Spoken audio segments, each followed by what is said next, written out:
These are the elevators at ILLUM in Nyhavn area, Copenhagen, Denmark. According to videos, these are designed in 1968 Otis. They then got an older KONE modernization. Now they have this newer KONE modernization with black finishes, though, which is interesting. This one works even though there's no like lantern or indicator, and it looks like it's under construction.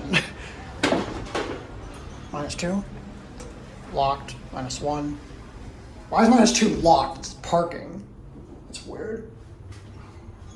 Maybe it's staff parking. Here, -1. I don't know what KSSs are. I've not seen these kind of KSS buttons before. That's a 4. Here we go. These are just replaced in 2024. The other set of lists here are 2001 Otis Gen 2s. These would look a lot nicer though in the mirrored part of the building here for. Back down the ground. 0.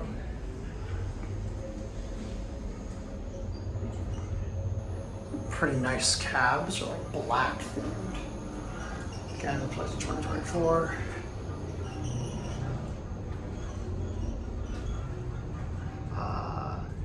Person and good, so basically combination. It's MonoSpace 700. Ground. Because that's gonna be it.